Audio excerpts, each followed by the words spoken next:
Nagsimula ang istorya nang ipakita ang Sakamoto Store.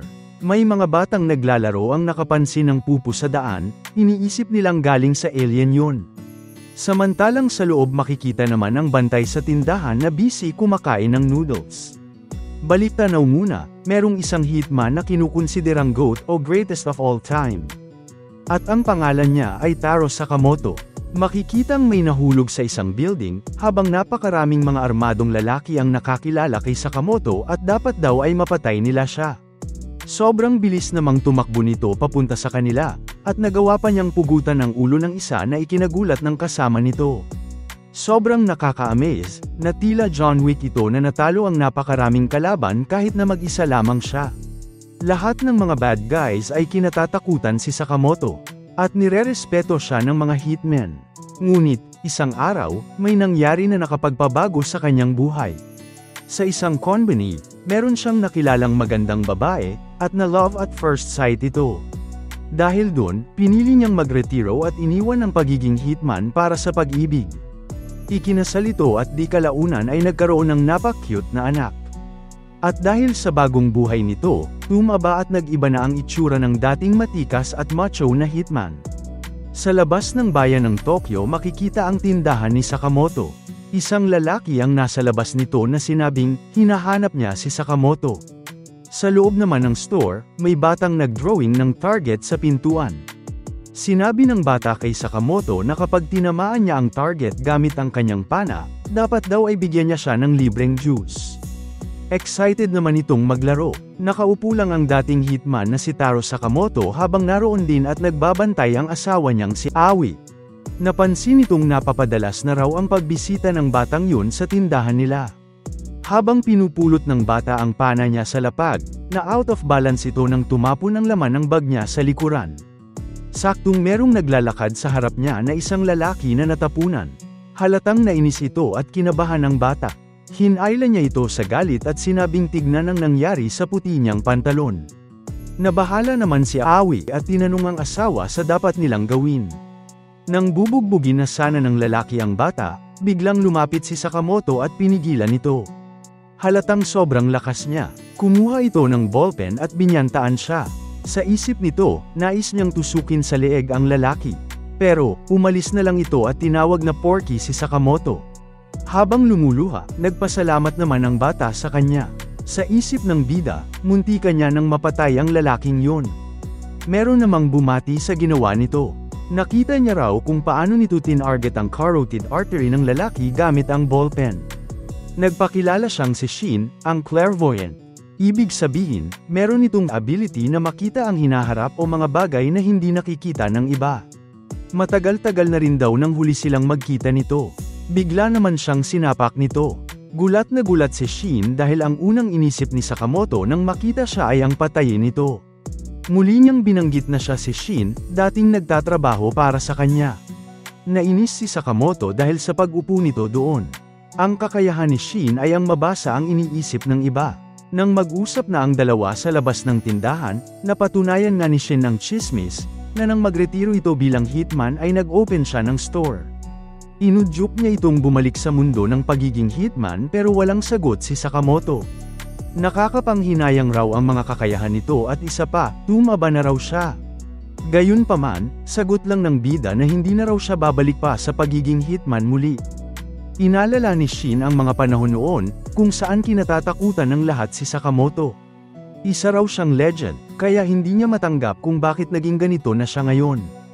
Busy namang kumain ng ramen si Sakamoto. Sinabi ni Shin na noon, ang kinakain lang daw nito ay ang mga field rations. Napabuntong hiningi na lang siya at nagpaalam upang magsigarilyo. May sasabihin pa sana siya pero napatigil ito nang pinahinto siya ni Sakamoto dahil no smoking area daw ang lugar na yon. Nabasa ni Shin na ang nasa isip ni Sakamoto, kahit na out of shape na siya, kaya niya pa rin daw itong patayin sa isang iglap. Kinabahan naman si Shin dahil dun. Bigla namang may dumaan at bumati kay Sakamoto. Humingi ito ng tawad sa pang-aabala pero kung pwede daw ay hihingi ito ng tulong sa kanya. Gulat na gulat si Shin kung bakit si Sakamoto ang nilapitan nito, gusto niya raw bang masampal. Gayunpaman, sumama sila sa lalaki na sinabing kailangan nitong putulan ng branch ang puno pero hindi niya raw ito maabot kaya't lumapit siya kay Sakamoto. At gamit ang kutsilyo, natulungan nito ang lalaki sa problema niya. Isang magulang naman ang humingi ng tulong kay Sakamoto upang mapakain ng gulay ang anak niya. At nang umiyak ang dalawang bata dahil sa isang bola lang ang meron sila, hinati ito ni Sakamoto. Hindi makapaniwala si Shin na jack of all trades ng lugar na yun si Sakamoto. Inisip ni Shin, maaring paraan lang niya ito upang itago ang tunay niyang pagkatao at makapag-blend sa community. Hindi naman napigilan nitong banggitin kay Sakamoto na sa opinion niya, tila isang joke daw ang bagong siya. Tahimik lang si Sakamoto habang tinamaan naman ng larwang pana si Shin ng batang lalaki na ikinainis niya. Umalis na ito at sumakay sa kotse. Inisip nitong, sa 5 taon na hindi nila pagkikita ni Sakamoto, tila naging soft na siya. Gayunpaman, sobrang cool pa rin daw niya. At kahit na tumaba ito, kakaiba pa rin daw ang aura niya. Habang paulit-ulit niyang binabangga ang ulo sa manibela, sinabi nitong hangad niyang makatrabaho ulit si Sakamoto. Bigla namang tumawag ang boss kay Shin, tinanong nito kung nakumbinse niya ba raw si Sakamoto. Pero sagot nitong hindi. Nang tanungin kung pinatumba niya na ito, sagot niyang, kailangan ba daw ba yun? Ang taba na nito at sa totoo lang daw ay hindi na ito threat. Napatigil naman siya nang sabihin ng boss na ang rule ay kung sino man ang aalis sa organisasyon nila ay mapaparusahan. At dahil sinuway ni Sakamoto ang rule, hindi ito pwedeng mabuhay. Isa pa, galit na galit nitong sinabi na kung hindi niya kayang gawin yun, marami raw iba na pwedeng gumawa ng trabaho na yun. Kung bibigyan daw siya nito ng problema, sisiguraduhin niyang pati siya ay patutumbahin na rin nila, kaya gawin niya raw ang task niya. Nang putulin na ni Shin ang call, napaisip ito at sinabing mukhang wala na siyang choice, dahil kung hindi siya, merong ibang gagawa. Kung ganun, mas okay daw kung siya na lang mismo ang gagawa. Kaya naman, kinabukasan bumalik ito sa tindahan ni Sakamoto. Nakilala siya ni Aoi at tinanong kung bakit siya napabalik agad. Tinanong din siya ng bata kung pwede daw silang maglaro pero humingi ito ng tawad. Oras na raw para sa war, sabay naglabas ito ng baril. Pagpasok ni Shin sa tindahan, bumati ito kay Sakamoto at sinabing kakailanganin niya na raw umalis kaya naman dumaan ito upang magbigay galang. Walang sagot si Sakamoto habang umunguya lang siya ng candy. Bigla namang hinugot ni Shin ang baril nito at tinarget siya, pero ginamit nito ang candy sa bibig upang pigilan ang bala na para sa kanya. Hindi makapaniwala si Shin na nagawa nitong harangan ang tira niya gamit lamang ang cough drop. Binato naman siya nito ng ice cream kaya na-distract siya at hindi napaansing nagtago si Sakamoto. Nainis ito, dahil ngayon hindi niya na mabasa ang iniisip nito. Habang hinahanap siya ni Shin, kumuha ito ng mga cough drop at ginamit bilang bala sa makeshift slingshot niya. At kahit nasa maliit na butas lang ito tumitira, nagulat si Shin na napakalakas ng mga tira nito. Dali-dali siyang tumakbo upang mas lumapit pa at mabaril siya pero inasahan na siya ni Sakamoto at gumamit ng cream puff upang batuhin siya sa mukha. Nang ma-distract siya, oportunidad naman ito ni Sakamoto upang pumosisyon sa likod niya. Pagkatalikod nito, saktong sinipa siya ng napakalakas ng bida. Sa sobrang lakas nga nito, ay nasira ang mga shelves at nagulo ang mga paninda doon, habang napatilapon si Shin. Nagulat ito nang magising na lang bigla na merong ng bandage sa katawan. Bumungad kay Shin si Aoi at ang anak nito. Inalam nito kung nasaan siya at sagot nilang, yun daw ang second floor ng Sakamoto's. Inaya naman ito ni Aoi upang maghapunan doon. Hindi ito inasahan ni Shin. Sa isip-isip niya, ano na ang nangyayari sa assignment niya. Hindi niya naman matanggihan ang paanyaya nilang kumain. Inisip nito kung meron bang lason ng pagkain pero marami na naman daw siyang conditioning para malabanan ang lason if ever. Kaya naman, tinikman na nito ang mga nakahain, at mangiyak-ngiyak siya sa sarap nito. Natawa si Aoi dahil ganun na ganun din daw ang reaksyon ng asawa niya nang magkita sila noon. Hindi mo ari ni Shin ang nararamdaman niya. Sa ilang taon niyang pagiging hitman, never niya pa raw itong na-experience. Naisip niyang, tumigil sa pagpatay si Sakamoto para protektahan ang boring nitong everyday life. Matapos ang dinner, umalis na si Shin at nagpasalamat sa pagkain. Ngumiti lang si Sakamoto at tinuro ang signage nila kung saan nakasulat ang "Please come again". Natuwa naman si Shin at tinanggap na no-match talaga siya para dito. Nag-report na si Shin sa kanilang boss, na nagtaka kung bakit siya nito gustong makausap. Isang kahihiyan daw na hindi nito nagawang patumbahin si Sakamoto. Bigla namang sumagot si Shin at lumuhad, hiniling nitong hayaang mabuhay si Sakamoto, na ikinagulat ng boss nila. Natawa naman ito na nagpakumbaba siya sa kanya. Nagtaka ang boss kung bakit nito dinedepensahan ang taksil na si Sakamoto. Sagot nitong, meron na raw home si Sakamoto. Wala namang pake ang boss dun. Dahil binaliwala ni Sakamoto ang rule nila, inabandona nito ang mga responsibilidad niya at dahil dun dapat siyang mamatay. Kung meron daw kailangan na umako ng responsibilidad, willing daw si Shin na mamatay basta mabuhay lang si Sakamoto. Nagtaka naman ang boss kung bakit niya gagawin yun. Sagot niyang, penitensya daw ito dahil tinutok niya ang baril niya sa kanyang hero. Pumayag naman ang boss at sinabing kung papatayin niya ang sarili niya, ay hahayaan na lang nito si Sakamoto. Pero ang talagang nasa isip niya, mamatay na lang daw siya kung naniniwala siya dun. Sagot naman ni Shin na alam niya ang inisip nito. Nakalimutan ng boss na kaya nga palang magbasa ng isip si Shin. Kaya naman inutusan niya ang iba, na patayin si Shin. Tila wala na raw choice si Shin. Balik sa tindahan ni Sakamoto, narinig nito ang palitan ng bala sa kabilang linya. Kaya naman binuksan nito ang kaha at biglang na-reveal ang kwartong puno ng baril. Kumuha ito ng baril doon. Balik kay Shin, hindi makapaniwala ang boss na hindi nila matalo ang nag-iisa na si Shin. Sagot naman nilang, na-predict daw kasi nito ang mga moves na gagawin nila. Naisip naman ni Shin na paubos na ang bala sa baril niya. Paglilinaw ng boss sa iba, clairvoyant si Shin kaya naman, kung lalapit sila sa kanya, mababasa nito ang nasa isip nila. Wala nang choice si Shin kung hindi ang lumaban lang, saktong merong nakaabang sa kanya. Pero nang titirahin na siya nito, tumamba ang lalaki at dumaplis ang tira nito. Nagulat si Shin at nadapa, dahil dun, napaligiran na ito. Alam niya nang mamatay siya, pero saktong dumating si Sakamoto to the rescue. At hawak nito ang lalaking Tinizer niya. At kahit na yun lang ang gamit niya, ay napatumba niya ang mga nandun. Nagulat naman si Shin. Napansin ng boss na dumating si Sakamoto, kaya ipinag-utos nitong patayin siya. Kahit na marami pa sila, sobrang dali lang nitong nahablat ang mga baril nila at na-disassemble, sabay sapak ng malakas. Hindi na sila nakaporma pa, dahil sa sobrang bilis nito. Biglang merong sumulpot sa likod nito na may hawak na kutsilyo pero nasunggaban nito ng bida, kaya't nabitawan niya ang hawak na patalim. Sabay tira sa mukha nito. Pag-uutos ng boss, huwag daw pa isa-isa ang pag-atake, sabay-sabay daw silang gumaril. Ginamit naman ni Sakamoto ang mga kutsilyo upang hiwain ang mga armas nila, sabay saksak sa mga ito. Kahit na ang boss ay napuruhan at walang nagawa. Bilib na bilib si Shin sa legendary hitman na si Taro Sakamoto. Tinanong nito kung paano niya raw nalaman kung nasaan ang baril niya. Inabot naman sa kanya ito, sabay disassemble para may tanggalin. Nagulat si Shin na nilagyan pala ito ng mic habang naglalaban sila. Alam ni Shin na hindi siya basta-basta pinagtiwalaan ito at nakakabilib na on guard lang ito. Sinabi ni Shin na nakapagdesisyon na daw siya. Simula ngayon, hindi niya na natapos ang sasabihin dahil ibinato ni Sakamoto ang isang apron na may pangalan niya. Inafere niya ito ng 800 yen o 850 kada oras, plus extra pag overtime. Hindi naman makapaniwala si Shin kahit na nakabalik na sila sa store nito. Suot-suot niya na ang apron habang kasama nitong nakabantay sa tindahan. Ni-request naman ni Shin na kung pwede daw ay wag itong kumain ng ramen sa tabi niya.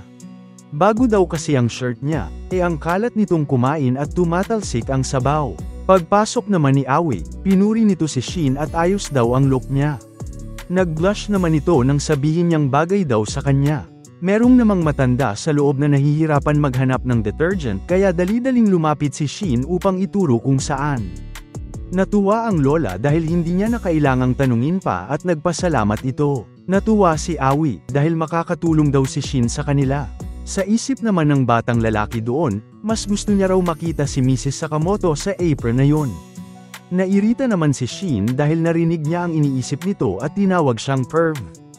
Kinukulit siya nito at tinanong kung masaya raw ba ang magtrabaho doon. Sagot nitong oo, although nangangapa pa siya. Gayunpaman, mas maganda daw ito kesa sa dati niyang trabaho.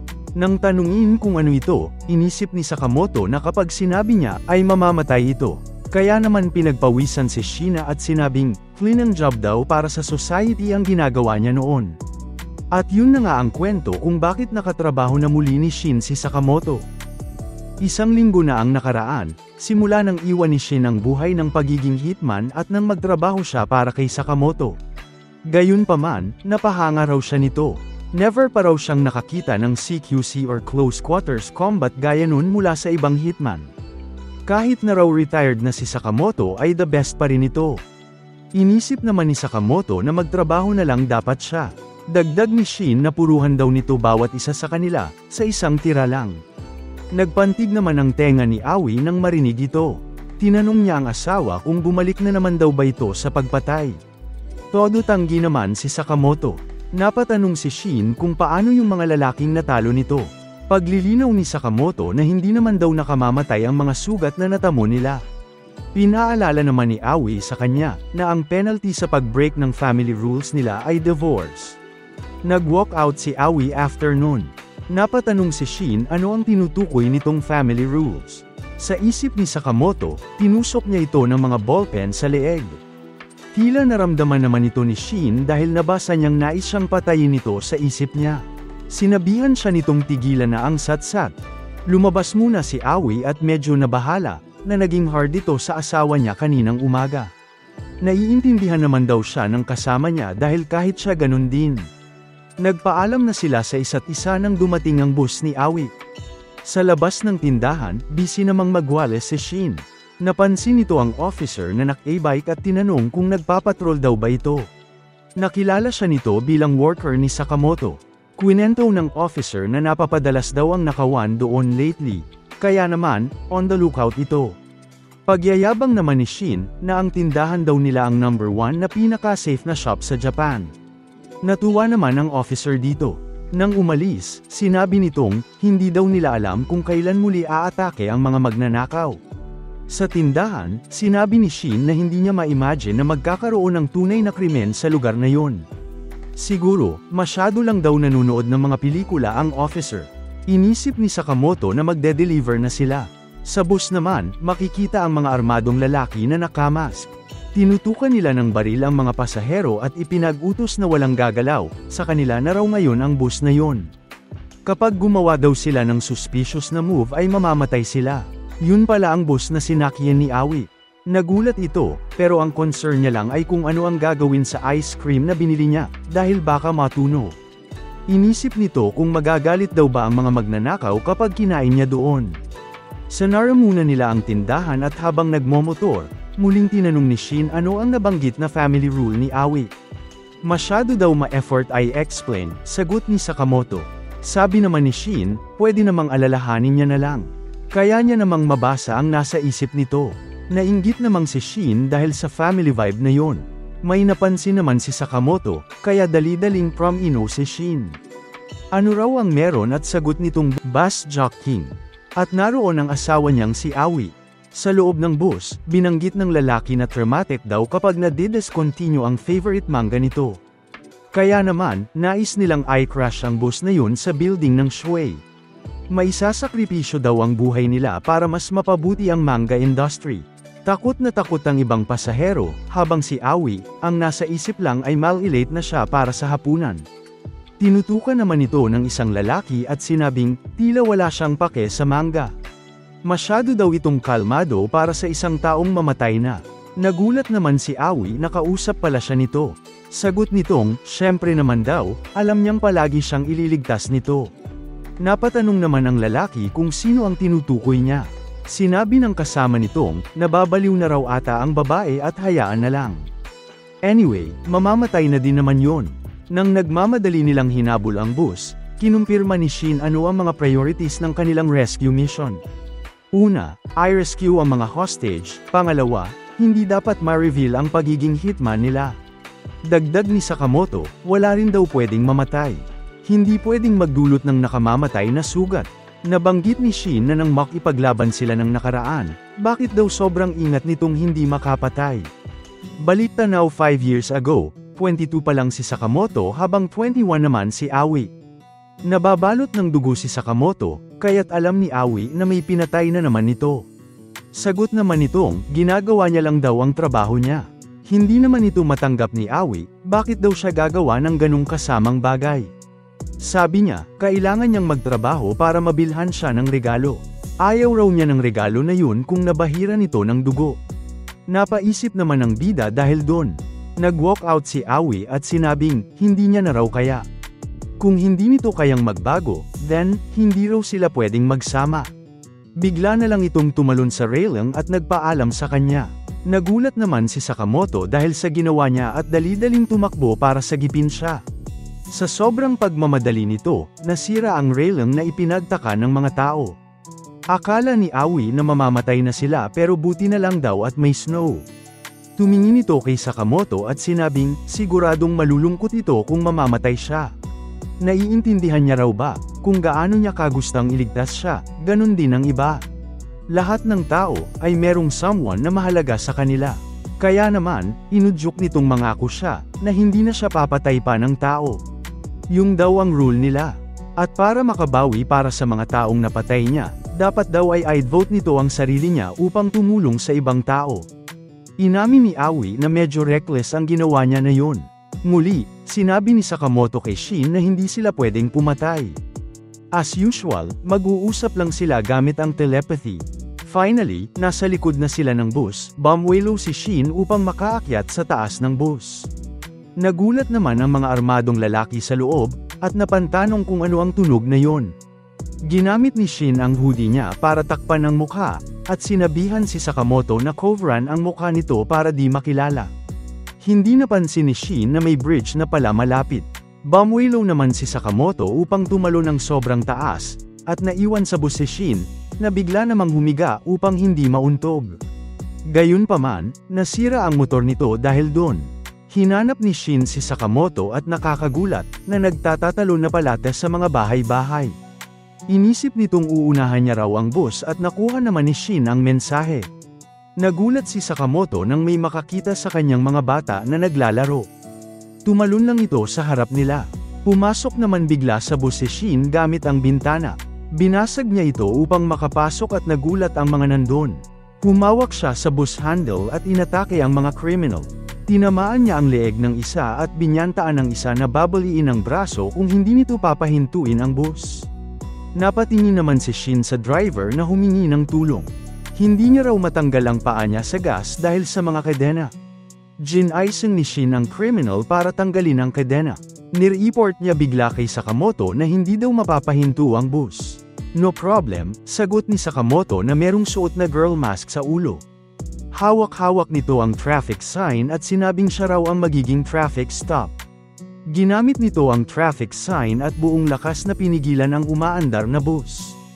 At dahil nakaapak pa din sa gas ang driver, dire-diretso lang ang takbo nito. Nakita ng mga pasahero na merong pumipigil sa harap. Finally, huminto na rin ang bus. At umakyat si Sakamoto sa loob nito para hanapin ang asawa niya. Hindi makapaniwala ang mga tao sa loob at natakot sa kanya. Habang chinek naman ni Shin ang mga lalaki kung buhay pa sila. Nang tanungin si Aoi kung okay lang ba siya, sinabi nitong hindi naman daw siya natakot dahil alam niya darating ito to the rescue. Isa pa, hindi niya raw dapat sinabi ang mga bagay na yun kaninang umaga, kaya't nag-sorry ito sa asawa niya. Ngumiti lang si Sakamoto at binanggit ang Article 12 ng Family Rules nila. Ito ay ang pang-tie-treat ng special dinner kapag nag-away sila sa araw na yun. Si Sakamoto na raw ang bahala. Muling ipinakita na nung bata pa sila, nangako si Sakamoto na simula sa araw na yon. I'd devote nito ang sarili niya sa pagtulong sa iba. Nagkaayos na nga ang mag-asawa. Balik sa Sakamoto store, habang kumakain ng pamilya kinabukasan, ipinalabas sa TV ang insidente ng bus jockeying. Nabanggit sa balita na na-overpower ang mga sospek ng hindi matukoy na mga tao. Wala namang danger sa hostages. Patungkol naman sa misteryosong lalaki na huminto sa bus, hindi daw nila alam kung sino ta. Sinasabi ng mga eksperto na mukhang martial artist daw. Habang pinapanood nila ito sa TV, napansin ng anak ni Sakamoto na kamukha daw nito ang lalaking nakamask. Nagulat naman si Shin at nagtaka kung paano nakakuha ng ganong angle ng footage sila. Buti na lang daw at meron itong suot-suot na mask, kaya di ito madaling ma-identify. By the way, inamin ni Shin na nam-ove daw siya sa istorya ni Sakamoto kung bakit nito itinigil ang pagpatay. Inisip naman niya kung paano niya ito nalaman. Sagot nitong, yun daw kasi ang nasa isip ni Sakamoto habang hinahabol nila ang bus. Ngayong parte na raw siya ng kanilang household, sinabi ni Sakamoto na rules na rin daw para sa kanya ito. Inabot niya ang notebook kay Shin na masaya namang tinanggap ito. Kapag sinuwi niya raw yun ay mamatay siya. Sagot naman ni Shin na against daw yun sa rules. Lipat sa ibang araw, makikitang busy si Shin sa pagtatarget habang hawak nito ang isang baril. Wala raw harang at hindi aware ang kaaway kaya ayos. Yun pala ay nasa tila peryahan sila. Nasa shooting gallery sila at na-miss ni Shin ang target. Hindi naman ito matanggap ni Shin dahil perfect daw ang aim niya. Ininspeksyon niya ang rifle at sinabing baka jam dito. Inasar naman siya ng mga batang nasa paligid at ang bagal daw nito. Samantalang, nang turn na ni Sakamoto, nakuha nito lahat ng prize doon. Galit na galit ang bantay at wag na raw siyang babalik. Gulat na gulat naman si Shin dahil doon. Ipinakita naman ang bagong karakter na si Officer Nakase, tinanong niya kung sa kanila raw ba ang motor doon. No parking zone kasi ito. Sagot naman ni Shin na ilang minuto lang daw yun at nag-deliver lang sila saglit. Sinabi naman ng policewoman na marami raw mga bata sa labas ngayon kaya't dapat maging responsible ang matatanda. Napansin naman ni Shin ang dyaryo kung saan ang headline ay tungkol kay Sakamoto. Naghahanap sila ng impormasyon tungkol sa misteryong lalaki na nakamask. Usap-usapan daw ito sa bayan na yun, sabi ng pulis. Isang masked hero ang sumagip sa mga tao mula sa bus jockeying incident. Patay mali siya naman ang dalawa tungkol dun. Biglang nag-iba ang mood ng babae at sinabing hindi niya raw mapapatawad yun.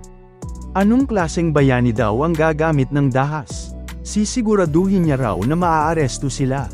Nagulat naman sila sa Sakamoto dahil galit na galit ito. Kaya naman umalis na sila, at habang naglalakad, sinabi ni Shin na at least, walang nasugatan sa mga pasahero. Anyway, babalik na raw sila sa pagde-deliver. Bigla naman lumapit ang pulis at tinanong paano niya nalamang walang kahit na isa sa pasahero ang nasaktan. Hindi daw public knowledge yun. Kutob lang daw niya ito. Iniisip niya lang na sana nga, ay okay ang lahat dahil meron ding mga matatanda at iba pa. Nagtaka si Officer Nakase dahil parang ang dami niyang nalalaman. Inisip naman ni Sakamoto na dapat ay manahimik na si Shin. Nang tumalikod para mag-report ang pulis tungkol sa dalawang suspicious na tao, biglang tumakbo sina Sakamoto. Shady daw sila at malamang may kinalaman sa masked man kaya nag-stretch ito para mahabol sila. Habang tumatakbo ang dalawa, sumunod naman bigla ang officer at nagulat si Shin sa sobrang bilis nito. Nagtaka naman ang mga tao doon kung bakit tumatakbo si Sakamoto. Hindi daw normal yun at tila napakarami niyang energy. Tinawag si Sakamoto ng isang tindero at tinanong kung nais daw ba niyang matikman ang bagong niyang produkto. Napahinto naman ito pero dali-dali ring umalis agad. Nagtataka si Officer Nakase kung bakit biglang nawala ang dalawa. Yun pala ay nagtatago sila sa facehole boards. Lumabas na ang dalawa nang mapansin na tila, naligaw na nila siya. Habang sarap naman si Sakamoto sa Mitarashi Dango na kinakain niya, may bata namang nakapansin at natawa sa kanila kaya napatingin si Nakase. Tinanggal na ni Shin ang facehole board pero na-stuck ito kay Sakamoto. Tinanong ni Shin ano ang dapat nilang gawin, habang busy namang tinatanggal ni Sakamoto ang board sa mukha nito. Dali-dali namang may iniwasan si Sakamoto at nilagay nito ang mga stick ng dango niya sa harap nun. Napansin ito ni Nakase at iniwasan, gayunpaman, dumiretso itong lamandang sa wet paint. Lumapit naman ang mga bata sa kanya at tinanong kung okay lang siya. Galit na galit naman si Officer Nakase dahil sa nangyari. Nagtago sina Shin sa tindahan doon at bilang kabayaran sa pagtatago sa kanila, dapat daw ay bumili sila ng tig-10 stick ng paninda niya. Naiinis ang pulis dahil nakatakas ang dalawa. First time daw na may nakatakas sa kanya. Dumating naman ang matandang officer at sinabing, sa tingin niya wala raw kinalaman ang mga yun sa masked man. Pinuri nito si Nakase dahil sa hard work niya. At tinanong kung nasasanay na raw ba siya sa trabaho nila. Tumawa naman ito at sinabing, sobrang fulfilling daw. Sagot nitong, kakaiba daw ang mga interes ni Nakase. Top recruit daw ito at nagtataka siya bakit ito na-assign sa small town na yun. Sabi naman nitong dati raw siyang nakatira doon. At tinulungan siya ng isang pulis noon. Nakikinig naman ang dalawa sa usapan nila. Sinabi ni Nakase na yun daw ang dahilan kung bakit nais niyang tumulong sa mga tao doon. Tumakbo na si Shin nang may pagkakataon pero nahinto pa din si Sakamoto. Umalis na ang isang officer at sinabihan si Nakase na huwag mag-overwork. Umuo naman ito at bumati pabalik sa kanya. Naisip ni Nakase na mag-isang round pa nang may narinig siya. May babaeng pumapalag dahil sa mga lalaking nakapaligid sa kanya. Lumapit si Nakase at tinanong ano raw ang ginagawa ng lalaking yun gayong sinabi nitong tumigil na siya. Tinanong naman ito sino daw ba siya at sumagot itong police officer. Sakto namang biglang nahulog ang dala nitong tila droga at nagulat si Nakase dun. Saktong may mga dumating pa na lalaki at tinanong ano ang nangyayari doon. Meron namang malalakas na ingay na biglang narinig sa lugar na yon. At napansin ito ng Shin pagka-uwi nila. Samantalang, sarap na sarap lang si Sakamoto sa yakitori. Bumisita ang matandang officer sa kanila at nang tanungin kung bakit siya nandun, humingi ito ng tawad sa abala sa pagkain nila. Pero hindi pa raw kasi bumabalik sa istasyon nila ang bagong recruit na si Officer Nakase. Inisip niya lang na baka hinahabol pa rin sila nito. Tinanong niya kung alam ba nila kung nasaan siya. Clueless naman ang dalawa, habang ang anak ni Sakamoto ay sinabing gusto niya raw ang babaeng pulis na yun. Nang tanungin si Hana nito, sagot niyang, one time na nawala siya, binigyan daw siya nito ng piggyback ride pa uwi at ice cream na triple scoop. Masyado daw mabait ito kaya medyo nag-worry ang officer. Tinanong ni Shin ano ang dapat nilang gawin. Sagot ni Sakamoto na, mag-a-after dinner exercise daw muna sila at umayo naman si Shin sa plano. Sa ibang lugar, makikitang nakatali si Nakase sa isang silya habang may iba pang batang babae sa likod nito. Alam ba raw nila kung gaano kalaking problema ang kinakaharap nila? Sagot ng Zatomo motorcycle gang leader na si Riki Kanehira, hindi naman daw niya gustong gawin yun. Pero dahil nakita niya ang goods, no choice na siya. Piniringan nila ito at napansing wala siyang dala-dalang baril. Sagot naman itong, kahit na meron siyang dala, hindi niya raw ito itututok sa kanya. Nagtawanan ng mga gang members at tinanong kung stupid ba daw ba ang pulis na dahil hinarap sila ng walang dalang baril. Umakyat sa post si Shin upang makasagap ng impormasyon at nireport nito kay Sakamoto na meron siyang naririnig na mga boses mula sa isang abandonadong factory sa likod ng shopping street. Umiiyak ang mga kasama ni Nakase na babae pero pinakalma niya ito at panangakong poprotektahan. Tumawa lang si Riki at tinawag itong weakling na merong crazy ideals. Paano daw nito mapoprotektahan ng kahit na sino, kung hindi ito gagamit ng dahas? Bigla namang may hinagis na smoke bomb sa loob na ikinagulat ng mga gang members. Sinubukang hanapin ni Riki kung sino ang salarin at dun niya nakita ang shadow ng dalawa. Nahirapan silang makakita dahil sa usok, habang sinabihan ni Shin si Sakamoto kung nasaan ang target nila. Dahil dun, kahit na mausok, nasipa ito ng bida. Kahit na hindi nila sila nakikita, dahil sa mga boses, nabibigyan ni Shin ng direksyon si Sakamoto. Kinabahan na ang mga gang members dahil hindi nila matukoy nasaan ang kalaban.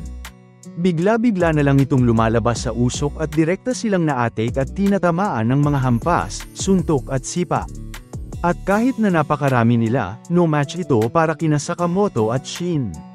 Isa-isa nilang pinatumba ang mga to.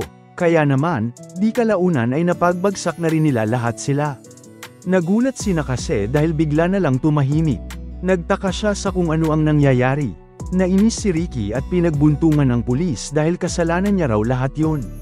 Saktong dumating si Sakamoto para sapakin nito. At nang mahulog sa silya si Nakase, natanggal ang pireng nito sa mata. Kinabahan si Shin dahil walang suot-suot na mask si Sakamoto. Nakita ito ni Nakase bilang isang matikas na lalaki at tinanong kung sino raw siya. Sumigaw naman si Shin at nagulat dahil pam-ayat ito. Tumakbo na nga silang dalawa para tumakas. Pinahinto ito ni Nakase. Nagulat siya dahil mukhang familiar daw ang mukha nito. Sumunod na araw, sa tindahan ng mga Sakamoto, gulat na gulat si Shin dahil balik sa chubby body si Sakamoto habang busy na kumakain ng sandwich. Inisip nito kung ganun daw ba talaga kadami ang calories na na-burn nito kahapon. Sa police station, nagulat naman ang matandang pulis dahil bigla na lang nagwi-weight training sina Kase. Sagot nitong, galit daw kasi siya dahil naging helpless ito kahapon. Inisip nitong mabuti kung sino ang lalaking may salamin, dahil parang kilala niya raw ito. Galit na galit naman si Aoi sa asawa nito na nag-sorry sa kanya. At sa isip ni Shin, mas okay daw ang itsura ni Sakamoto kapag hindi ito ganun kalaki. Makikita naman ang dalawa sa Nakite Chinatown. Natuwa si Shin dahil ang laki raw ng lugar na yon. Inalala ni Sakamoto ang bili ng asawa nito na kung dadaan sila doon, ay huwag nitong kalimutan ang pinabibili niya, pati na ang para sa anak nilang si Hana. Nagtaka naman si Shin kung bakit pupunta pa sila doon, para lang bumili ng stock para sa store. Sa isip ng bida, may limit lang na 50 per customer ang Divine Port Bonds. Nagulat si Shin na yun pala ang goal nila. Masaya si Sakamoto dahil finally, nakakuha siya ng para sa mag-ina niya. Bigla namang may tumalon sa harap nila at gulat na gulat si Shin. Nasalo ni Sakamoto ang babae, gayunpaman, natapon at napirat ang pinakaiingatan nitong pasalubong. Concerned sila sa kung ano ang gagawin sa near-request ng dalawa na Divine Port Bonds. Merong palang humahabol na mga lalaki sa babaeng tumalon. Sinabihan nilang parang pas ang gala ito na patakbo-takbo sa doon. Nagbanta ang isa na sasaktan nila siya, para hindi na siya makatakbong muli. Ang mystery woman na ito ay si Lu Xiaotang. Tinawag niya silang slugs at sinabing hindi nila siya mahuhuli. Saktong may sumunggab naman mula sa likod nito. Kaya di na siya nakapigles. Habang hawak siya ng lalaki, oras na raw para hatiin ang Achilles tendon nito.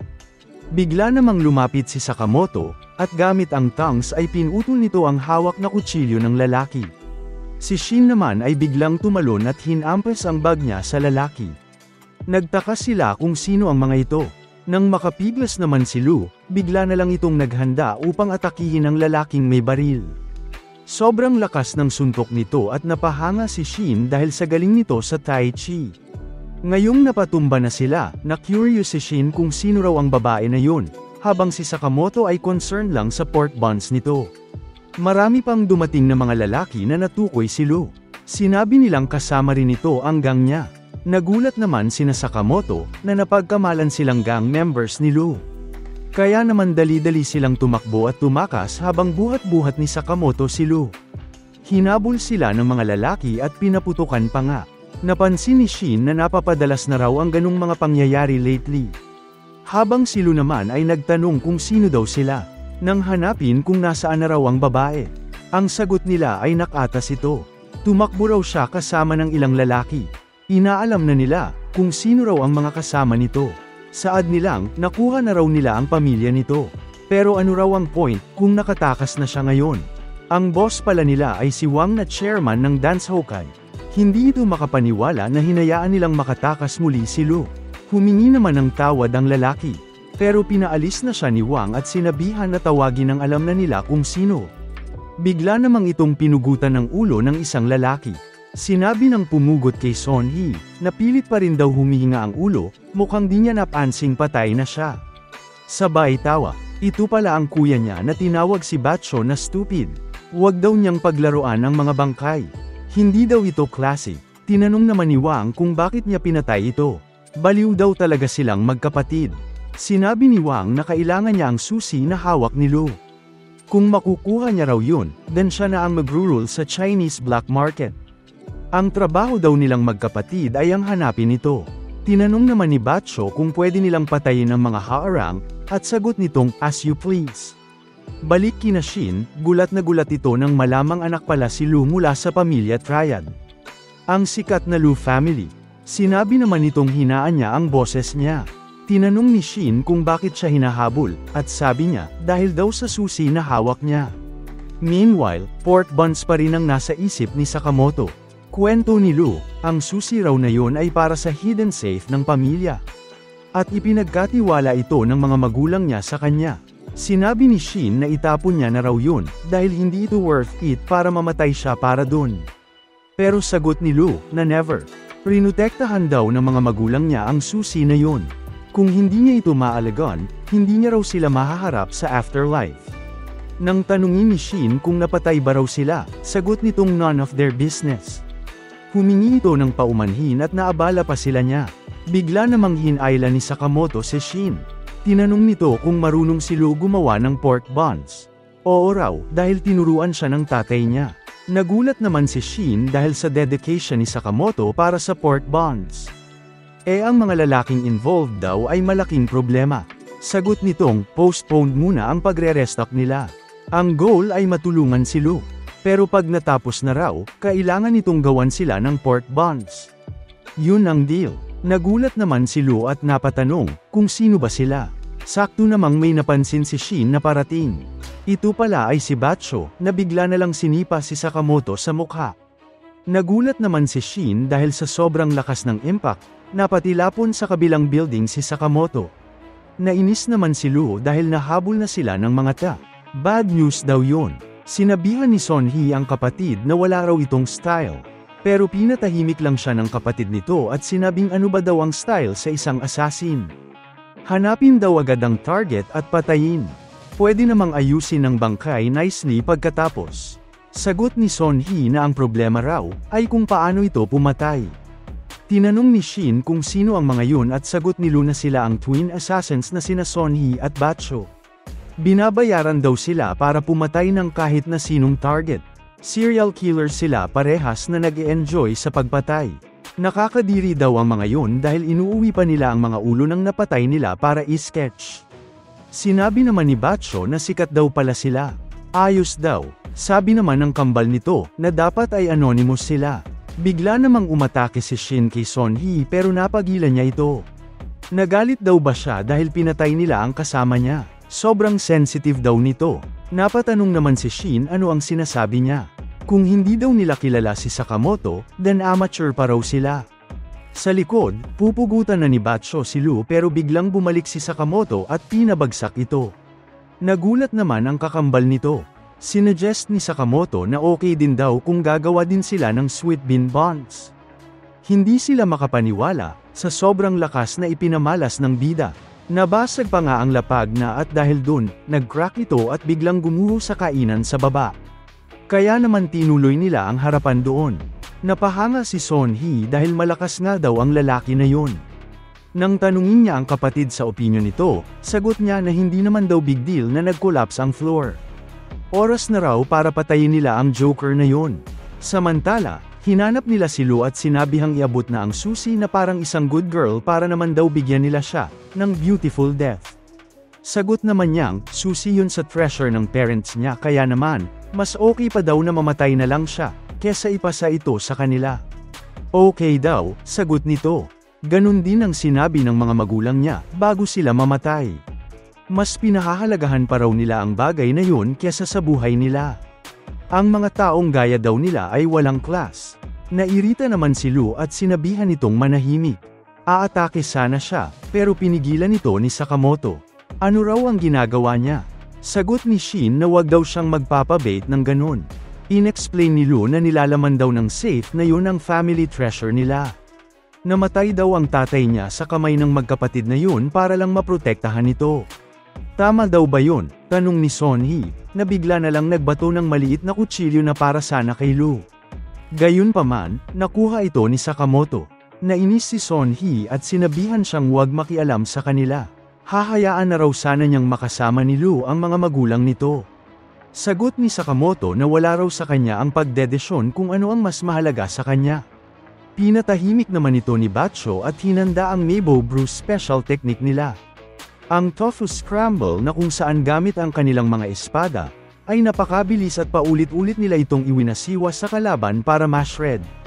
Pero nagulat si Batcho na tila walang epekto ito sa kanya. Tinanong ni Shin kung okay lang ba daw ito at sagot niyang medyo nagka-neck cramp lang daw siya. Hindi makapaniwala si Son-hee na naiwasan nito ang atake nila. Wala pa raw kahit isa ang nakailag sa tofu scramble attack nila. Isa pa, paano daw nangyari na wala siyang sugat ang taba nito? Naghanda tuloy sila para sa next attack nila. Sinabi nilang siya pa lang ang third person na makakakita nun. Bigla namang kinuha ni Sakamoto ang cooking pot and pan doon at ginamit bilang weapon niya. Hinampas niya ang may laman na pot kay Batcho at nang umatake naman si Son-hee ay ginamit ni Sakamoto ang kawali upang basagin ang weapon nito. Hindi ito makapaniwala dahil ultra-hard daw ang chakram nito. Paano daw nangyari yun? Napansin naman ni Shin na may kakaiba sa kamay nito at sagot niyang, matagal-tagal na din daw nang mag-wield siya ng ganun kabigat. Nainis na si Sonhee sa dalawa kaya naman, dumiretso na siya kay Lu upang patayin. Gayunpaman, alam ni Shin ang balak nito dahil nabasa niya ang inisip nito. Gumamit siya ng rope upang mapigilan ito sabay balibag sa lapag. Nagulat si Sonhee dahil bigla naman siyang tin-iron ni Sakamoto gamit ang ref-o cabinet sa katawan. Sa wakas, natalo nila ang Twin Assassins na sobrang ikinagulat naman ni Lu. Nang tanungin niya kung sino sila, sagot nitong, mga tindero lang daw sila. Natawa si Lu at sinabing ang weird daw nila. Balik kay Wang, napatanong ito sa kung ano kaya ang ginagawa ng kambal. Naroon na ang safe na nahanap nila noon pa, kailangan lang daw niya ang susi para mabuksan ito. Bigla naman dumating sina Shin at sinabing, may special delivery sila. Dala-dala nila ang katawan ng kambal na sina Batcho at Sonhee. Tinanong ni Wang kung paano sila nakapasok at ano ang nangyari sa mga guards niya. Bigla namang sumulpot sa likod nito si Lu na sinabihan siyang manahimik at huwag magsalita. Kinabahan si Wang at humingi ng tawad. Gagawin niya raw ano ang naisin ni Lu kaya naman sana ay huwag siyang patayin nito. Sagot niyang, hindi daw maibabalik ng pag-so-sorry niya, ang mga magulang nito. Kaya naman pagbayaran niya raw ito sa impyerno. Pinatumba na nga ni Lu si Wang. Sapat na raw ba yon tanong ni Shin at naghanda upang umatake pa sana. Pero biglang inisip ni Sakamoto na patayin siya, na ikinagulat naman nito. Sagot ni Lu, sapat na raw yon. Kung papatayin niya raw lahat ng gumawa ng kamalian sa kanya, then hindi daw matatapos yon. Ang tinuro daw ng kanyang ama ay best revenge ang mabuhay ng maligaya. Nakatayo lang ang dalawa habang pilit na binubuksan ni Lu ang safe. Tinanong naman ni Shin ito na tinawag niyang China, kung bakit ang tagal. Sagot niyang Lu Xiaotan ang pangalan niya. Medyo luma na raw kasi ito kaya mahirap mabuksan. Nang mabuksan na ito finally, nauna pa ang dalawa na pumasok kesa kay Lu. Gulat na gulat sila, dahil puno ng gold, silver, treasures at mga alahas ito. Meron ding mga libro, CD, laruan. Lahat daw ay nandun na. Napansin ni Shin na merong notebook na naglalaman ng inventory ng nasa loob. Yun raw ang number 1 treasure ng head ng Lu family noon pa. In other words, iba-ibang bagay ang mga time treasure ng iba-ibang generation. Mukhang mahilig sa manga ang second family head. Nagtaka naman si Lu, ano raw kaya ang sa tatay niya? Nang tinignan, isa palang saka ang treasure nito, at ang nakasulat, iinumin niya raw ang saka na yon kapag lumaki na ang anak nito. Naiyak si Lu dahil doon at na-curious naman si Shin. Sabi ni Lu, yun daw ang pinakamasarap sa buong mundo. At bilang pasasalamat sa kanila, bibigyan niya raw sila nun. Excited naman si Shin at sana ay masarap nga. Samantala, dala-dala pa rin ni Sakamoto ang pork buns. Nagtaka si Shin kung bakit dala pa din niya ito. Sinisi ni Shin si Lu dahil nadurage na ito. At nang tikman, masarap pa din naman daw kahit pirate na. Matapos nun, makikitang nagtrabaho na din si Lu para sa tindahan ni Sakamoto. Nagulat naman si Shin at tinanong ano ang ginagawa niya on. Sagot nitong, wala raw siyang ibang lugar na mapagtatrabahuhan. Pero napakarami naman daw nitong kayamanan. Sabi ni Lu, hindi naman daw pwedeng ibenta niya na lang ang family treasure nila, sabay tawag ditong moron. Nainis naman ito, sinabi niyang ang gulo-gulo daw ng product sa shelves. Pero complain ni Lu na wag daw siyang sobrang strict. Bibilhin pa rin naman daw ng mga tao yun. Sagot niyang, hindi pwedeng ilagay sa ref ang detergent. Meanwhile, pinatahimik naman sila ni Sakamoto dahil ansakit daw ng ulo niya dahil sa hangover. Sumunod na araw, galit na galit si Shin dahil late daw si Lu. Sagot nitong masyado naman daw siyang uptight. Unting late lang naman. Pero hindi daw unti yun, dahil 2 hours siyang na-late. Isa pa, pajama at jacket ang suot nito sa work. Medyo mauras daw kasi ang pagbuo ng look niya sa araw na yon. Hinulaan ni Shin, na never pa sigurong nakapagtrabaho si Lu. Pero, mali daw siya dahil nagkaroon na siya noon. At nang tanungin siya kung ano yun, sagot nitong tumutulong daw siya sa tatay niya. Naghuhukay daw sila at nagil-ilibing ng mga misteryosong sako. Inudyok ni Shin si Sakamoto na patalsikin na si Lu.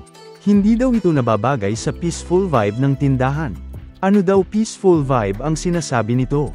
Pinatahimik siya ni Shin at sinabing why no work on daw nila yon. Sinabihan ni Sakamoto si Shin, na hindi daw nice yun at kay Lu, dapat daw ay mag-so sorry ito kapag na-late. Gulat naman si Shin na nagsalita ito. Tinanong ni Sakamoto bakit daw sila nakatitig sa kanya. Mukha silang mga kalapati na tinamaan ng .22 long-range bullets. Pinabalik niya na sila sa trabaho. Si Shin daw ang assigned sa outdoor cleanup habang si Lu ay dapat tapusin ang pag-stock ng pork buns. Komento ni Lu na hindi daw normal ang pagiging talkative ni Sakamoto ngayon. Pinagpawisan si Shin dahil sa ilang taon na nakilala niya raw ito, never pa niya niyang narinig na magsalita ito ng ganun karami. Normally, kahit daw mga iniisip nito, unti lang ang sinasabi. Nagtaka naman si Sakamoto at tinanong ano ba ang akala nila sa kanya. Tao rin naman daw siya. Bigla naman itong nagpasalamat sa kanila para sa lahat. Hindi lang daw ang pagsasalita ang nagbago, kundi ang personality raw nito ay ibang-iba. Bigla namang may isa pang Sakamoto ang dumating. Litong-lito ang dalawa dahil merong dalawang Sakamoto sa harap nila. Dumiretso lang ito sa paglalakad at nilampasan ng isang Sakamoto, sabay upo sa normal niyang lugar. Sinabi ng isa na nakakasurpresa daw. Doppelgangers ba sila? Tanong nito. Bigla naman itong inatake si Sakamoto habang nagbabasa ng dyaryo. Parang hindi naman nagulat si Sakamoto, hindi tulad ni Shin na halatang kabado. Nakaiwas ang bida at kumuha ng cutter habang kumuha namang ng baril ang isa. Nagkatutukan sila, at biglang sinabi ni Sakamoto na matagal-tagal na rin daw niya itong hindi nakita. Siya pala ay si Nagumo. Bumalik na ito sa normal niyang anyo at sumagot na, masaya raw siya at ayos pa din ang mga galaw nito. Hindi inasahan ni Shin na bigla na lang nagbago ang mukha nito at higit pa dun, naloko siya nito dahil hindi niya nabasa ang isip nito. Nang tumingin sa likod si Nagumo, tawang-tawa ito nang mapansin ang mga clueless na mukha ng dalawa. Humingi siya ng tawad dahil hindi niya raw inasahan na maloloko niya sila. Hinawakan naman ito ni Shin at tinanong si Sakamoto kung sino daw yun. Nairita rin si Lu at sinabing ipasok daw nila siya sa bag. Nagpakilala ito sa kanila at sinabing nagtatrabaho daw siya sa supermarket sa kabilang street. Magkaibigan daw sila ni Sakamoto at 18 years old lang siya. Nagulat naman si Shin dahil magkaibigan sila at bukod dun, napakabata niya pa. Nabanggit ni Lu na wala namang supermarket sa kabila. Inisip ni Sakamoto na dati niya itong kasamahan noong hitman pa siya at ang tunay niyang edad ay 27. Galit na galit naman ang dalawa na pinagtatadyakan siya dahil sa pagsisinungaling nito. Tinali nila siya sa upuan, at nireveal ni Nagumo na meron na raw price para sa ulo ni Sakamoto at ito ay 1 billion yen daw. Hindi naman naniniwala si Lu doon, nag-agree si Shin habang nakatutok ng baril kay Nagumo. Imposible daw ang bilyon yen, kahit na grade school na bata ay hindi magsasabi ng ganong kasinungalingan sabi ni Shin. Pero totoo daw yun sagot nito. Officially decided sa Assassin's Conference kahapon. At bukas daw ito i-reveal. Gayunpaman, umiikot na raw ang simis sa mga hitmen na back in business na ang legendary assassin. Saktong may delivery man na dumating para magdala ng pizza. Nabasa ni Shin ang iniisip ng delivery man at bigla na lang itong naglabas ng pizza cutter. Siya pala ay ang pizza man assassin na si Pizza Nakajima. Napakadali lang daw niyang nakapasok at ngayon, magiging pepperoni sila sa chopping block. Wala raw gagalaw or else, masisira ang mukha ng lalaking nakaupo. Nagulat naman sina Shin, habang unbothered si Sakamoto habang kumakain lang ng pizza. Nainis ang assassin dahil wala itong pake, ipapatayin niya na raw ang kaibigan nito. Napabuntong hininga lang ito, habang ini-enjoy ang cheese pool sa pizza niya. Bigla namang nagulat ang pizza assassin dahil may sumakal sa leg nito. Sinagumo pala ito na sinabing, nagsasabi siya ng totoo. Kinasusuklaman niya raw ang pangloloko. Nagulat si Shin sa bilis nito. Sinabihan naman ni Sakamoto si Nagumo na huwag patayin ang assassin. Kaya naman, binitawan niya ito. Hindi siya makapaniwala na naka-no-kill policy pa din siya. Sa tingin ba daw niya ay kaya niya silang matalo ng ganun lang? Siya at ang iba pang mga assassin. On guard na sila, pero sinabi ni Nagumo na nagbibiro lang daw siya. Hindi siya makikisali doon. Ang specialization daw nila ay ang iwasan ang mga assassination. Alam daw yun ni Sakamoto. Umalis na ito at sinabing, namimiss niya na raw ang mga araw na magkasama silang nagtatrabaho noon. Tinawag naman ito Sakamoto at tinanong, paano daw magbe-benefit ang kamatayan niya ngayon? Good question daw. Ang trabaho lang daw nila ay ang gawin ng inuutos at hindi questionin ito. Pero para sa ang retired guy, hindi daw ito nagiging discreet. Stupid daw ba ito at inubos niya ang dance Hokkai triad? Napatanong naman si Lu kung marami pa daw bang mga guys na tulad ng pizza assassin. Napakamot ulo naman si Nagumo at sinabing, hindi na raw sila makakita ng small time na gaya niya. Total amateur daw ang lalaki na yun. Lumabas na ito, buhat-buhat ang katawan ng pizza assassin at sinabing, nice seeing you again, Sakamoto. Nais niya raw magpaalam sa kanya bago pa ito mapatay. Hinabol ito ni Shin pero nagulat ito na bigla na lang itong nawala. Napaisip tuloy siya kung kakampi ba ito o ano. Habang inisip naman ni Lu na baka mas okay kung babalik na siya sa bansa nila. Pero hindi siya sigurado alin ang mas safe. May napansin naman si Sakamoto sa pizza box. Meron palang camera doon. At ang mga nanunood ay sinabing, dapat maghanap sila ng bagong gopher o errand boy since nagkaproblema sa pizza boy. Hindi naman makapaniwala ang iba, na 1 billion yen ang nakapataw sa tinawag nilang tubby na si Sakamoto. E mukhang mas delikado pa raw ang black-haired na lalaki. Sinabi ng isa na wag na daw nilang pansinin yun, ngayon nag-crave siya para sa pizza. Ina-underestimate daw nila si Sakamoto. Kailangan lang daw nilang ma-figure out ang oras at lugar kung saan ito magiging mahina. Maa-outwit din daw nila ito dahil ganun ang galawan ng Dondaikai. May nagsabi namang former member ito ng Order. Kaya naman, kung magiging mali ang gagawin nila, siguradong mauubos sila. Napatanong naman ng isa kung hindi ba't urban legend lang ang Order na yon. 5 taon na raw ang nakalipas mula nang magretiro ito. Kaya naman hindi na nila ito poproblemahin pa. Bigla namang may narinig silang nagsalita at nagbanta. Nagulat sila dahil doon. Si Sakamoto pala ito na tumutok ng baril sa camera na plinanta nila sa pizza box. Sinabi nitong, kung patuloy daw nila siyang hahabulin, maghanda na raw sila para makita ang impyerno. Gulat naman sila dahil napansin niya agad ang camera nila. Habang, na-excite ang isang lalaki nang banggitin niya ang impyerno. Nilo-look forward niya raw yun. Binaril ni Sakamoto ang camera, kaya naman nawala na ang signal nito. Sa labas ng tindahan, nababahala naman si Shin. If totoo daw ang sinasabi ni Nagumo, marami pang gaya ng pizza assassin ang pupunta doon. Ano raw ang dapat nilang gawin? Sagot naman ni Sakamoto na wala raw point ang pag-aalala nito. Dahil hindi nila kilala kung sino ang kaaway, mas okay na sa bahay lang sila at mag-lie low. Dumating naman ang asawa nito at tinanong ang bida, kung ready na raw ba siya para bukas. Ready na kasi ang anak nilang si Hana. Napaisip naman si Sakamoto kung ano ang meron bukas at tinanong ni Shin bakit ito may ear headband. Lumapit si Hana dito at excited na sinabing, mamimit daw nila si Sugar bukas. Nabanggit ni Aoi na pinanggako nila kay Hana, na pupunta sila sa amusement park bukas. At sobrang excited na raw ito. Gulat naman si Shin, ano daw ang gagawin nila. Sagot nito na pupunta sila. Kailangan. Excited naman ang mag-ina nag-prepare ng kakainin nila.